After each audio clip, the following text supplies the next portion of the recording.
So is this the best handhold that money can buy today in 2024? Or is it overhyped? To be honest, let's start with an unboxing and we'll come to a conclusion of whether it is complete utter trash or a really useful and promising handheld. So let's have a look at the PlayStation Portal.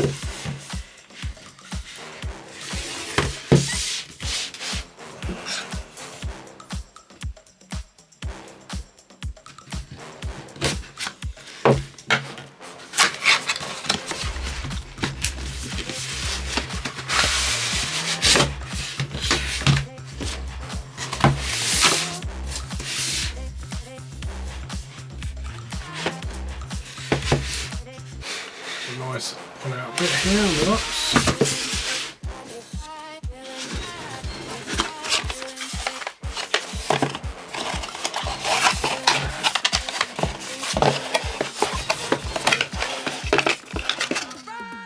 Charge cable.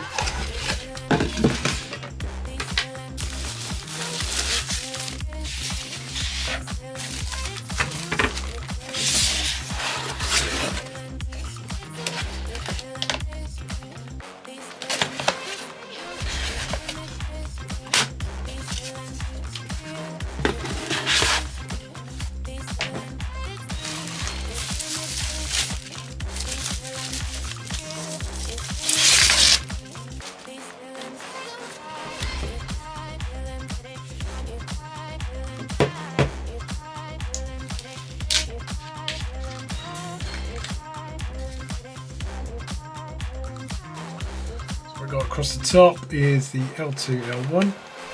They're quite nice, they're adaptive triggers by the feel of them. The on-off button, we have,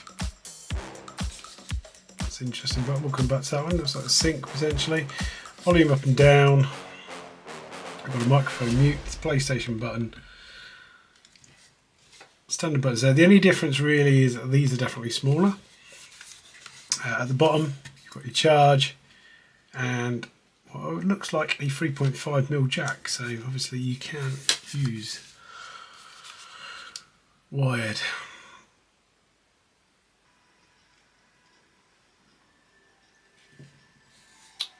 Got a system update.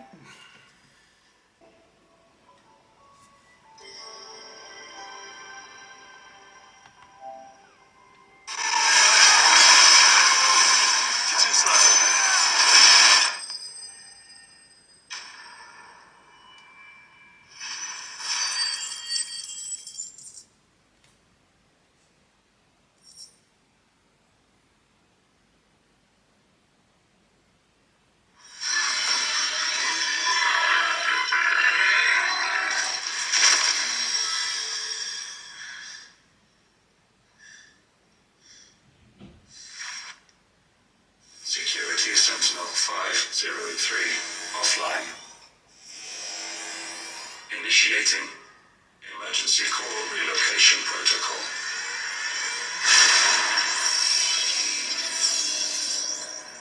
If I didn't know better, I'd say that was the heart of a mother crystal. So I've been playing with this for a little bit now, and to be honest, the great thing is it's the battery life. To be honest, if you compare this to another handheld, you can easily get around 6 hours play with this. The only weird thing that I do have with this is that you do get some stuttering occasionally, but then if you've ever used Shiaki to Deck or Shiaki or even the PS Remote Play app, you generally do come across these problems quite regularly. So I think that a lot of that is down to the PlayStation's own optimizations. There are certain things you can do with MTU settings if you want to play around with your router, etc., to nullify that a little bit. But either way, it does kind of do the job. Now, the reason I purchased this was to obviously stream the PlayStation. So the controls are very similar to the PlayStation 5. Obviously they're shortened a little bit, so the thumbsticks are definitely smaller. The buttons though, however, are very responsive. The adaptive triggers are amazing. So they are for the connection to the PlayStation 5 headphones, whether it be the in-ear ones or the over-ear pulse one. The bottom, obviously you've got your charging and various other bits. The screen is absolutely sensational. I mean, what I will say, obviously it's not OLED, but the actual panel on this is very, very nice to look at.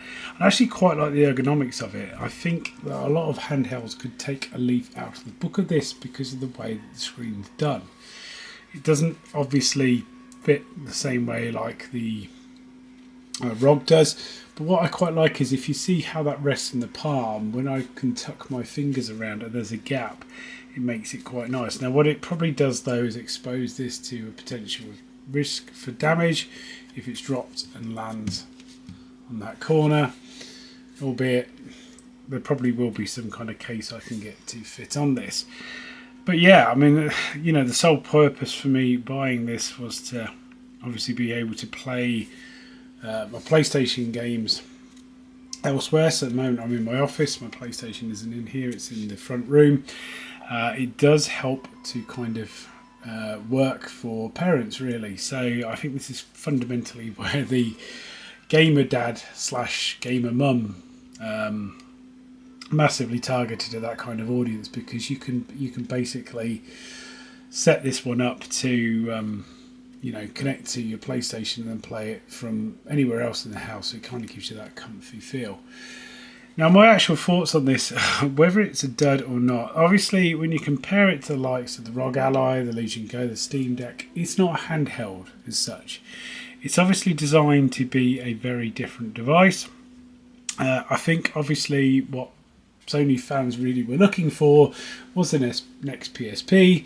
That's not what they've delivered. However, for £200 you can't really grumble when you compare it to the price of, say, a premium controller for the PlayStation. Now the one thing is you can't use this as a standalone controller, which is a bit disappointing, because I thought that you could potentially have some really clever stuff on this screen, a bit like what they did with the Wii U years ago. Which is a little bit disappointing. The other thing I've noticed is as well, if I go into my cloud streaming, for example, let's see if I can pick on one, and if I try and stream, what will happen is you can't display the connected console, which is a little bit unfortunate. I think if they could have made that work, that would have been sensational, because obviously it's only in the other, you know, it's only in the other room, so why can't I do that? So yeah, so you know, hopefully they'll add that in the future, but the rest absolutely works. So final thoughts on the PlayStation Portal. Well, first of all, really, I suppose apologies that yeah, this is a bit of a change from, if anybody watches my videos today, what you see behind is not what you're used to, because I'm currently going for a refit. I've dropped a couple of shorts. I'll probably do a conversation about it in the near future.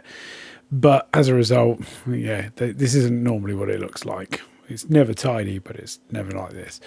But anyway, PlayStation Portal. I did purchase this with my own money, so you know, I don't feel influenced in any way. Not that any of the reviews that I've ever received anything for are ever influenced. But sometimes, obviously, when people do reviews of products and you purchase it with your own money, you can probably, you know, be a bit more brutal. Now, I suppose the challenge with it is that, obviously, for those who don't understand the device, it's very much like the Logitech G Cloud in so much respect of, it's designed for streaming. It's designed for streaming only. They do call it the Portal or the remote for that reason.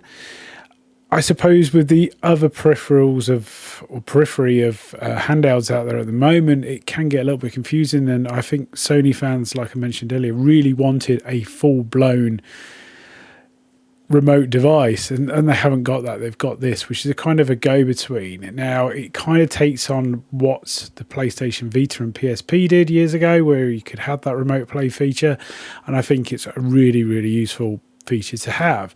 The price point of being $200 or 200 UK pounds is probably about right.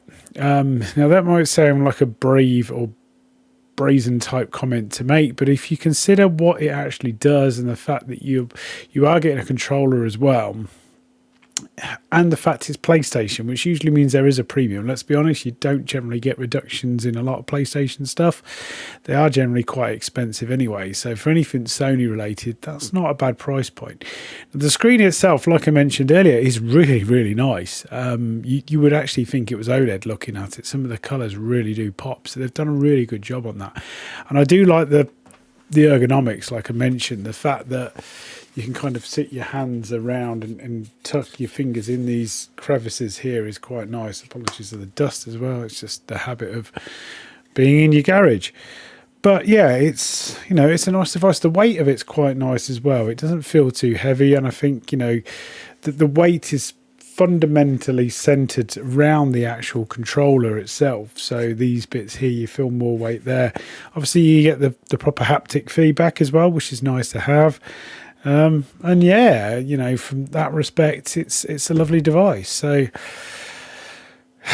it's a hard one. It really, really is. I will stick with it, mainly because of my particular use case. As you can tell, I've not got the ability at the moment to set my PlayStation up in this room, albeit I've done that with my Xbox, but there's probably only room for one while I'm kind of undergoing this maintenance. And the fact I can just play this anywhere. Now, you can remotely play as well, so if you happen to be outside in the real world and you want to connect back in, there is some stuff that you'll have to do. There may be some port forwarding requirements and some other bits you need to do, but realistically you can connect back in to your device. There are some kind of minimum requirements, and you can go and check them out on Sony's website, but fundamentally they want you to have around about 15 Mbps kind of speed up and down, really, for it to be rock solid. Now, the one thing to note, if you're like me and a bit of a tech enthusiast and you have multiple VLANs set up, unless you have the actual PlayStation 5 and this device on the same VLAN, you're going to have a few challenges. Now, you can set up some routes to solve that and a bit of forwarding, but it's probably just easier to create a gaming VLAN like I've got. It just nullifies the challenges that you have around various stuff. And then if you want to use the likes of UPnP or various other firewall rules to open up certain ports, then it's probably an easier way of doing it. But yeah, nevertheless, yeah, like I said, it's a good device. I can't knock it. It's probably not quite where I wanted it to be. I think the fact it runs on Android, it would be nice if it was open, but then if it was open, you'll probably see the challenges that they've already had, where people had kind of half jailbroken these and then got it fixed very quickly. So anyway, as always, if you have liked this video, please hit the like and subscribe, and yeah, hopefully the next time I see you, it won't quite look like this.